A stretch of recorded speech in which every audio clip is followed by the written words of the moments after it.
Bueno, muy bien. Es un gusto para mí participar del 10º Congreso Venezolano de Enfermedades Inflamatorias Intestinal.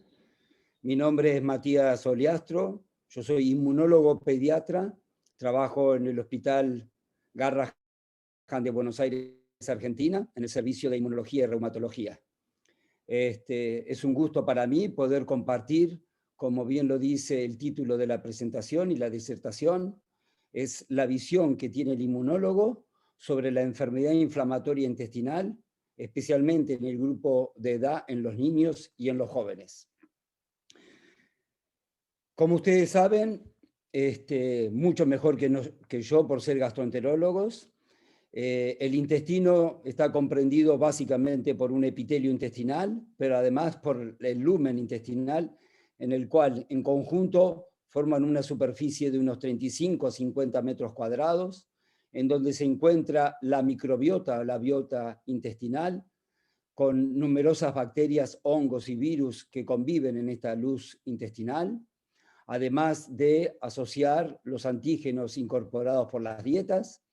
y ya de base en el lumen intestinal algo de defensas, especialmente la denominada IgA secretoria. Este sistema epitelial y de lumen epitelial con su contenido está en íntima relación con el sistema inmune, no solamente intestinal, sino con el sistema inmune global del cuerpo, que está formado básicamente por las células dendríticas, los macrófagos, los linfocitos T, los linfocitos B y sus productos, que son las inmunoglobulinas y anticuerpos, los llamados linfocitos innatos, dentro de ellos que se encuentran los natural killer, los llamados linfocitos NK, y unos linfocitos muy importantes en la respuesta inmune, que son los que regulan de alguna forma la respuesta inmune, que son los linfocitos T reguladores. Continuamente hay una interrelación o interacción entre todo este componente intestinal y el sistema inmune, permitiendo que haya una homeostasis intestinal. Esto permite que haya una integridad del epitelio intestinal. Hoy en día podemos decir que el epitelio intestinal de una persona sana es normal, íntegro, en función de esta interacción que se da entre el sistema inmune y el epitelio. Esto permite que se realice el intercambio epitelial como corresponde, que se mantenga la capa mucosa como tal, que se mantengan las estructuras con las mellosidades, que se mantenga la microbiota, y todo esto lleve a mantener la integridad del epitelio intestinal para una correcta función. Si por alguna razón, que ahora vamos a ir viendo, ya sea por razones multifactoriales o por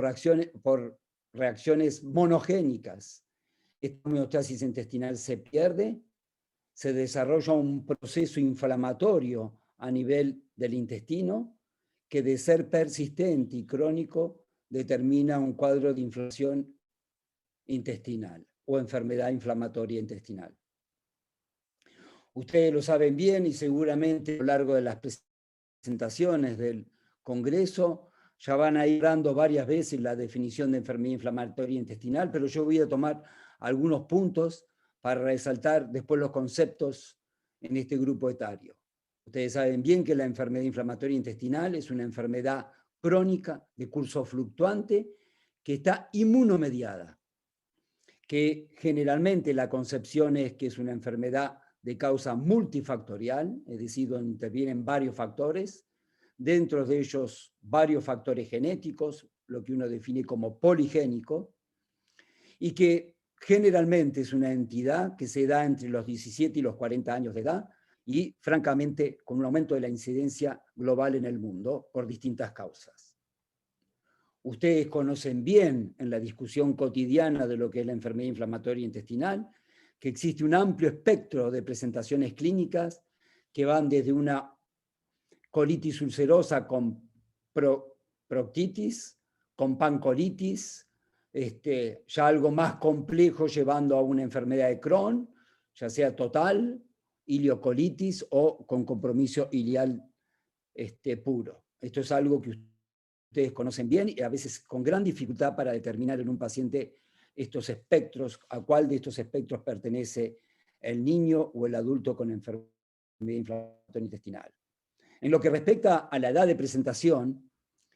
ustedes mejor que yo también conocen que a través de los años se han desarrollado clasificaciones, especialmente la de Montreal y la de París, en la cual se definen algunos ítems la enfermedad inflamatoria intestinal en función de la edad de presentación de las manifestaciones clínicas, no del diagnóstico. El diagnóstico puede estar retrasado por diversos factores, pero sí valorando la edad de presentación de los síntomas de enfermedad inflamatoria. Inicialmente en la clasificación de Montreal se tenía como gran diferencia aquellas presentaciones menores de 17 años, en aquellos entre los 17 y los 40 años y por arriba de los 40 años. En París surge una subclasificación a la edad, diferenciando en los menores de 17 años dos grupos, de recién nacidos a 10 años y de 10 años a 17 años, manteniendo el resto en los adultos la misma subdivisión. Pero posteriormente se hace un detalle mucho más con subdivisiones en edades pediátricas. Y es así que uno puede hoy en día tomar a la enfermedad inflamatoria de comienzo pediátrico globalmente toda aquella que presenta clínica antes de los 17 años de edad. Se va a definir como de comienzo precoz, early onset, aquella que debuta antes de los 10 años de edad. Y dentro de este grupo se va a subdividir en un grupo de comienzo muy precoz, very early onset, en aquellos que comienzan antes de los 6 años de edad. Aún así, hay presentaciones precoces, y esto se denomina enfermedad inflamatoria infantil, cuando la clínica hace su aparición antes de los 2 años de edad. Y se denominará enfermedad inflamatoria intestinal neonatal cuando esta presentación se da en el periodo neonatal, es decir, entre el nacimiento y el día 28 de vida. Si nosotros tomamos a las presentaciones pediátricas en general, podríamos decir la enfermedad inflamatoria de inicio temprano o precoz, con menores de 17 años, podemos entender que la gran mayoría de las situaciones obedecen a una enfermedad compleja, inmunomediada, con una predisposición poligénica, en donde existen más de 160 variantes no patogénicas, pero sí de riesgo o de asociación a la enfermedad inflamatoria, en donde factores ambientales como pueden ser la dieta, la droga, el tabaquismo, etcétera, quizás en pediatría menor que en el adulto, y un papel fundamental de interacción o de iniciación de la microbiota, generan en todo su conjunto el desarrollo de este proceso inflamatorio crónico a nivel intestinal. Sin embargo, si nos vamos a un subgrupo dentro de los menores de 17 años, como habíamos definido, aquellos que comienzan antes de los 6 años de edad, es la denominada de comienzo muy precoz, vamos a entender que entre un 6 y un 15% de los pacientes menores de 17 años van a hacer su debut de enfermedad inflamatoria antes de los 6 años de edad. Esta diapositiva muestra, sobre todo quiero marcar, al año 2009, en donde aparece una publicación en el New England Journal of Medicine entre inmunólogos y gastroenterólogos, en el cual valoran 6 pacientes con enfermedad inflamatoria de comienzo muy precoz, estamos diciendo menor de 1 año, y de estos 6 pacientes a través de estudios genéticos complejos que vamos a desarrollar después, podemos ver cómo ellos determinan que uno de los pacientes desarrolló esta enfermedad inflamatoria intestinal y la asociaron a una mutación o a variantes homocigotas en un receptor de la interleuquina 10, que es un mediador inmune, que como pueden ver en esta diapositiva, en este dibujo, está generada la interleuquina 10 por estas células T reguladoras que regulan en negativo para que células efectoras del sistema inmune que se encuentran en el sistema intestinal no reaccionen al estímulo inflamatorio permanente que genera la dieta y la microbiota en general. Si la interleuquina 10, que es el mediador de esta acción supresora, sintetizada por los linfocitos T, no puede ejercer su efecto porque el receptor que le tiene que dar cabida se encuentra ausente o defectuoso, esta acción supresora reguladora no se da y las células efectoras del sistema inmune desarrollan una respuesta inmune y por lo tanto una respuesta inflamatoria. En definitiva, lo que quiero marcar es que a partir del año 2009 se inicia un nuevo concepto entre la gastroenterología y la inmunología, en el cual defectos inmunológicos primarios podrían dar una presentación clínica, ya no clásica de las inmunodeficiencias primarias que eran las infecciones, sino básicamente a través de cuadros inflamatorios y dentro de ellos el cuadro de inflamación intestinal crónica con sus variantes clínicas. Es así que desde el año 2009 a la fecha, podríamos decir, se ha avanzado enormemente en el conocimiento de estas entidades o de estas entidades inflamatorias intestinales, en la cual hoy en día, dentro del grupo de los niños menores de 6 años que debutan con enfermedad inflamatoria intestinal, hay un subgrupo que correspondería entre un 15 y un 20% de estos menores de 6 años, en los cuales la enfermedad inflamatoria intestinal obedece directamente a un defecto monogénico, es decir, a un defecto en la secuenciación de un gen cuya alteración es tal que se lo denomina patogénico y que condiciona la enfermedad inflamatoria. Como pueden ver en esta torta bicolor, en color gris en un porcentaje menor, se encuentra el listado que ahora vamos a ver de las denominadas enfermedades monogénicas que afectan y que dan un defecto en el epitelio intestinal. Dentro de ellas, como pueden ver, podrán o no acompañar de un defecto del sistema inmune. Es decir, que el defecto molecular o genético se da en la célula epitelial y es probable que el sistema inmune también pueda compartir este mismo defecto. Y por otro lado, como ven, en un color más rojo oscuro, pueden tener que la gran mayoría de estas presentaciones monogénicas obedecen a defectos en genes que tienen que ver con el desarrollar del sistema inmune. Y eso es lo que determinan lo que se dedica un inmunólogo, que son las inmunodeficiencias primarias. Entonces, para graficar un poco la visión del inmunólogo, voy a presentar un caso clínico muy sencillo para que ustedes puedan comparar lo que tiene que ver con el protocolo de seguimiento y diagnóstico de una enfermedad inflamatoria intestinal clásica y lo que puede aportar el nuevo conocimiento de estos hechos relacionados al sistema inmune. En este caso, es una niña de 9 meses, hija de padres sanos no consanguíneos, que no tiene historia familiar a destacar en la familia y que desde los 4 meses, o sea, de una presentación infantil muy precoz, presenta episodios febriles recurrentes y nódulos subcutáneos y rash urticariforme, como pueden ver en las distintas fotos que evidencian la urticaria o los nódulos que palpables hacían bien evidente un cuadro inflamatorio subcutáneo. Concomitante a este cuadro febril y cutáneo, la niña desarrolla una diarrea que se establece como persistente y crónica, cuya valoración por gastroenterología inicial determina que no es infecciosa, dado que la microbiología es negativa. La valoración más especializada por gastroenterología, a través de una videocolonoscopía, demuestra úlceras de distinto tamaño con la presencia de fibrina desde el transverso a la región anal, cuya histología caracteriza una coloproctitis con actividad moderada, con aumento de eosinófilos y con signos de cronicidad focales, por lo cual se arriba el diagnóstico de una enfermedad inflamatoria intestinal que se asemeja mucho a la enfermedad clásica de Crohn.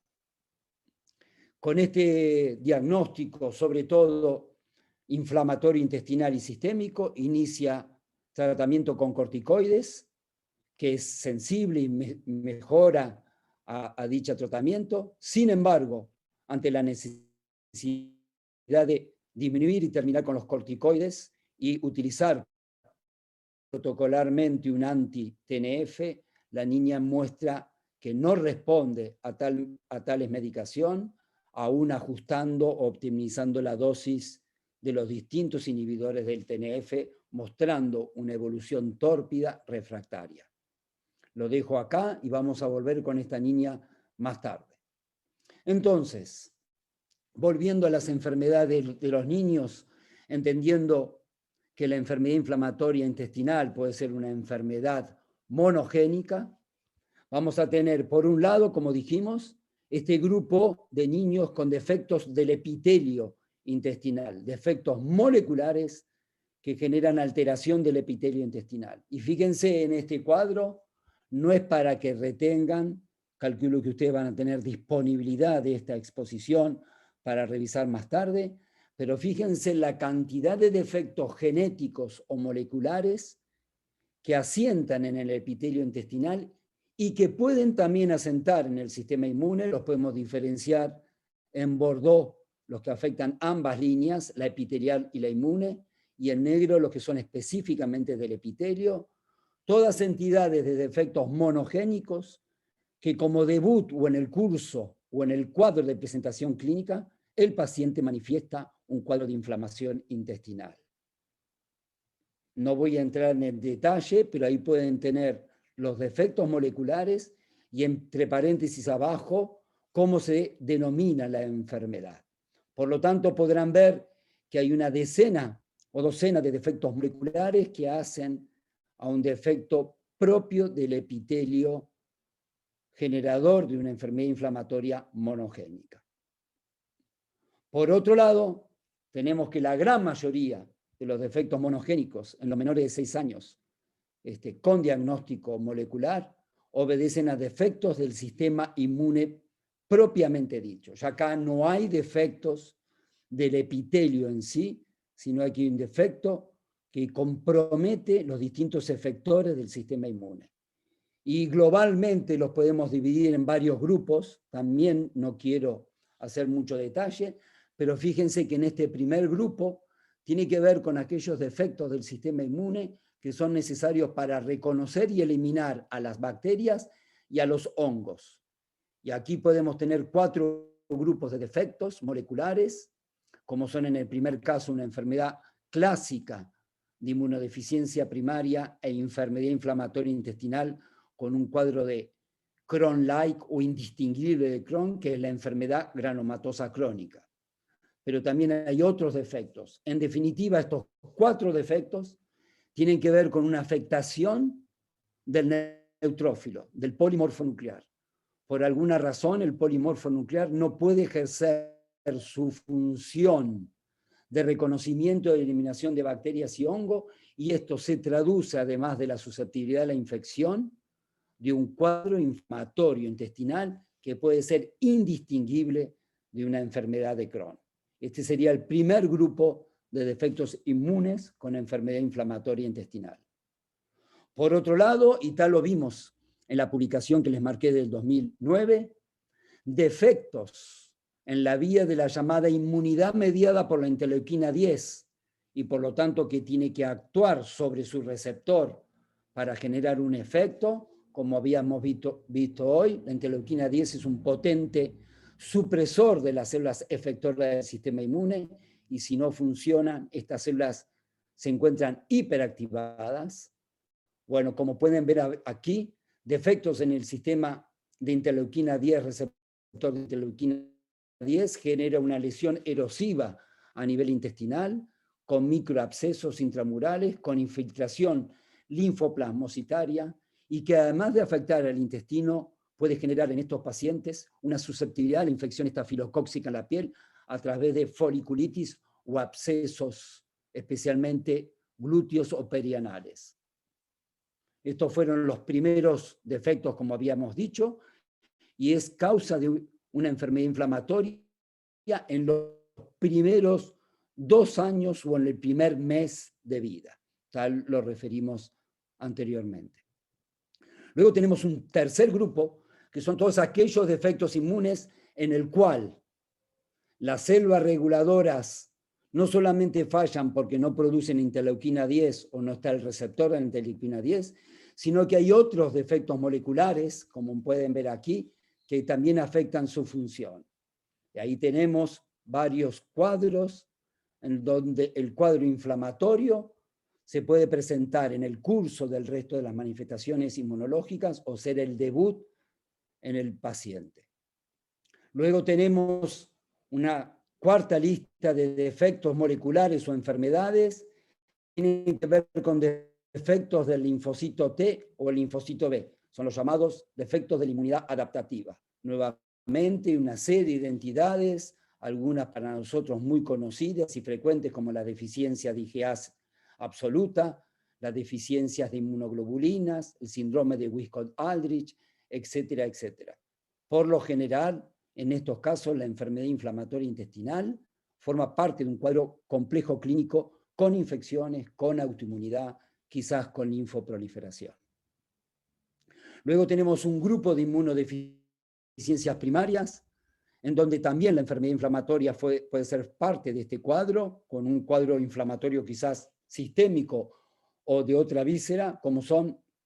las llamadas enfermedades autoinflamatorias hereditarias. Y aquí tenemos algunos de los ejemplos de estos síndromes inflamatorios que además de fiebre, inflamación quizás pericárdica, serosas, pulmonar, ocular, pueden tener en este curso un cuadro de enfermedad inflamatoria intestinal.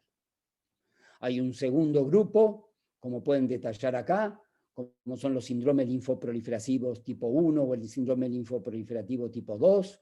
o algunas otras entidades que también pertenecen a este grupo de enfermedades autoinflamatorias hereditarias monogénicas por defectos de genes involucrados en el sistema inmune que generan una enfermedad de Crohn o una colitis o el espectro de enfermedad inflamatoria que ustedes bien conocen. Entonces, para ir cerrando, la pregunta es, ¿puede el paciente de edad pediátrica tener una enfermedad monogénica subyacente sobre esta enfermedad inflamatoria? Habrá que hacer un buen interrogatorio familiar y ver los antecedentes de la familia, ver si hay antecedentes de enfermedad inflamatoria. Sin lugar a duda que toda familia en donde más de un miembro tenga enfermedad inflamatoria intestinal tiene que hacer a la sospecha de una enfermedad monogénica. Valorar si hay otros parámetros de autoinmunidad, otros parámetros de inflamación o de presentación de inmunodeficiencias primarias. Por ejemplo, un niño que tiene enfermedad inflamatoria, pero la madre tiene lupus o manifestaciones de lupus eritematoso sistémico, podría ser a la sospecha de una enfermedad granulomatosa crónica, que vimos bien que es un defecto del neutrófilo, que puede dar un Crohn-like indistinguible de un Crohn del adulto. O madres con eritemas nodosos recurrentes, cuyo hijo varón desarrolla una enfermedad inflamatoria en la lactancia, puede hacer sospechar a un cuadro de síndrome linfoproliferativo tipo 2. Valorar la posibilidad de patrones de herencia, si hay más de un hermano, si son todos varones, si afecta a varones y mujeres, si afecta a tíos, primos, porque muchas de estas inmunodeficiencias primarias, o casi todas, se heredan con patrones de herencia mendelianos, autosómico recesivo, autosómico dominante y ligado al X. Ver la historia personal de cuándo da comienzo las manifestaciones de la enfermedad inflamatoria. Se asocian además infecciones, autoinmunidad, otro tipo de inflamación o linfoproliferación.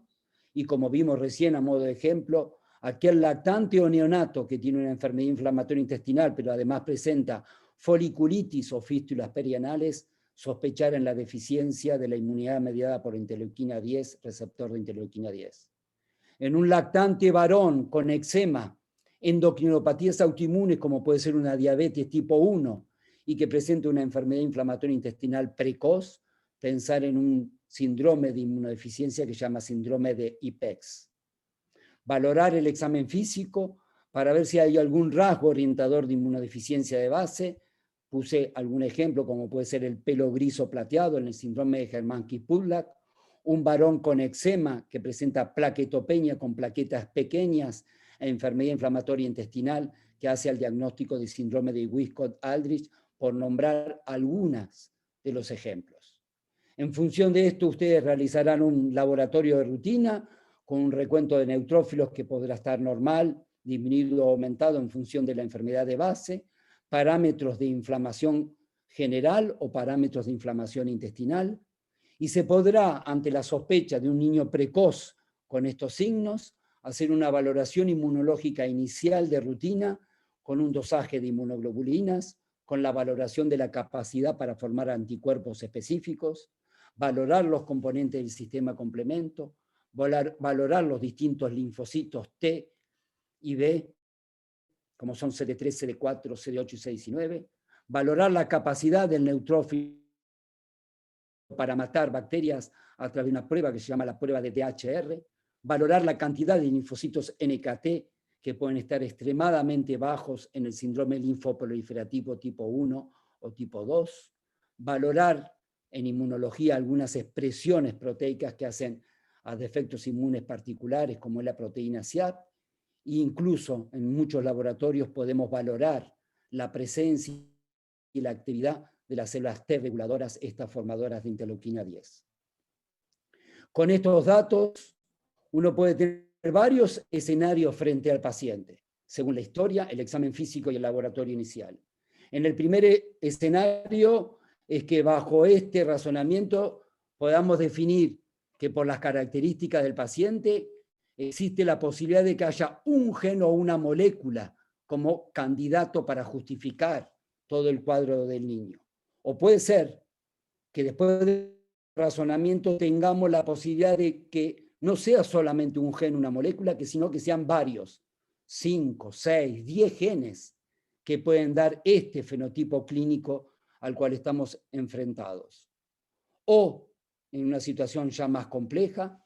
que no haya una orientación genética molecular, que el paciente solo manifieste la enfermedad inflamatoria de comienzo precoz, sin ningún otro dato en la familia o el examen físico que nos permita orientar a un defecto molecular ya más restringido.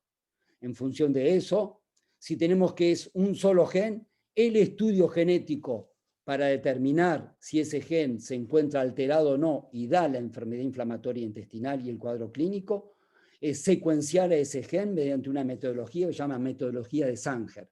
es decir, obtener el DNA, secuenciar el gen y compararlo con la secuencia normal para ver si presenta una variante patogénica y con eso certificar el diagnóstico. Esto solamente se hace o se realiza cuando hay una alta sospecha entre lo que presenta el paciente y la sospecha de ese gen candidato. Por ejemplo, como dijimos hoy, un lactante con foliculitis y fístulas que comienza a los 15 días de vida, la alta sospecha que sea el gen de la interleuquina 10 o el gen del receptor de interleuquina 10. Entonces, en ese caso, voy a ir a secuenciar este gen o estos dos genes. Por otro lado, yo puedo tener un cuadro clínico que me haga pensar en que hay más de 1 o 2 genes, ya 5, 8, 10, 15 genes, los que pueden generar el cuadro clínico. Entonces no puedo determinar de hacer un Sanger, es decir, una secuenciación de un gen, me da normal pasar a otro gen, me da normal pasar así, y así hasta completar los 15 o 18 genes. Por lo tanto, el laboratorio de genética clínica o de biología molecular tiene la posibilidad, mediante la llamada secuenciación de genes por metodología de nueva generación, realizar estudios genéticos en un panel de genes, es decir, de un grupo limitado de genes que puede ir de 5 a 500, en donde uno incorpora en esos paneles los genes que uno quiere estudiar. Entonces uno podría tener un panel de genes para enfermedad inflamatoria de 10 genes, 50 genes, y entonces uno analiza al paciente para ver si alguno de estos genes incorporados en el panel presenta una variante génica que sea la responsable del cuadro clínico. Esto se pide cuando, dijimos, no hay un defecto muy relacionado a un solo gen, pero puedo limitar la sospecha a este grupo de genes. Y por último, que es quizás el grupo más común, es cuando uno se enfrenta a un lactante, a un niño menor de 6 años o de 17 años, que tiene enfermedad inflamatoria, pero solamente como fenotipo clínico esto, sin otro dato, por lo cual las posibilidades de defecto génico acá son mayores. En este caso, el laboratorio de inmunología, de biología molecular o de inmunología o de genética clínica va a tener que secuenciar todo el ADN que es capaz de sintetizar proteínas y eso se llama exoma. Entonces es una secuenciación total del exoma, es decir, de todo el DNA que es capaz de traducirse en una proteína. Este estudio, que hoy es disponible en numerosos laboratorios, nos va a permitir estudiar todos los genes que uno quiere, que a la literatura de hoy están relacionados con la enfermedad inflamatoria intestinal. Es de interpretación difícil, en donde tienen que estar involucrados bioinformáticos, inmunólogos, gastroenterólogos, genetistas, etc. Y debe ser solicitado cuando uno sospecha que puede haber genes que no están incluidos en los paneles, cuando no hay un rasgo orientador fuera de la enfermedad inflamatoria, cuando la enfermedad inflamatoria tiene algún rasgo clínico no descripto o no habitual, y sobre todo cuando hay un dato fuerte en la familia para pensar en una enfermedad monogénica. Volviendo a nuestra niña para ver la importancia de todo esto que estuvimos hablando, recordamos el comienzo precoz de una enfermedad inflamatoria con un cuadro inflamatorio sistémico, cuya valoración inmunológica demuestra un estado de hipergamaglobulinemia, con poblaciones linfocitarias normales y una prueba de DHR normal, sin anticuerpos, lo cual descarta muchas enfermedades del sistema inmune. Por lo tanto, al tener un cuadro inflamatorio intestinal global con varias posibilidades de genes, nosotros terminamos de hacer una secuenciación del exoma y en este estudio pudimos identificar una variante patogénica o una mutación en un gen llamado NLRP3 o criopirina, bien conocidos por nosotros por generar una enfermedad autoinflamatoria monogénica. Esta variante se confirma luego con la secuenciación del gen ya particularmente individualizado, y como no estaba descrito en la literatura todavía un caso de enfermedad inflamatoria por defecto en esta proteína, hicimos estudios funcionales con los monocitos de esta paciente y pudimos determinar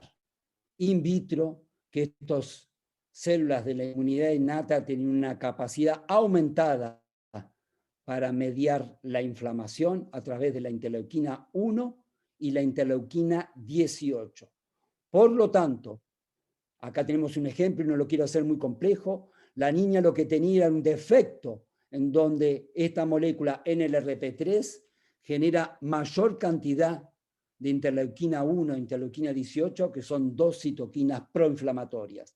con lo cual nos ubica en una situación de enfermedad inflamatoria ya no mediada por TNF, y nos podía decir por qué ella no respondía a los distintos dosis y distintas drogas inhibidoras del TNF. Entonces el diagnóstico ya es de una enfermedad inflamatoria intestinal en el contexto de una inmunodeficiencia primaria por defecto en NLRP3, y por lo tanto pudimos orientar el diagnóstico a su fisiopatogenia y pudimos iniciar un tratamiento con bloqueadores biológicos de la interleuquina 1, con lo cual ahora sí obtuvimos una respuesta satisfactoria clínica. Por lo tanto, si es importante conocer la causa, sí es necesario, porque como vimos en nuestro ejemplo, y puedo nombrar muchos ejemplos más, nos puede dar la posibilidad de indicar terapéuticas no estándar individualizadas al paciente. Por ejemplo,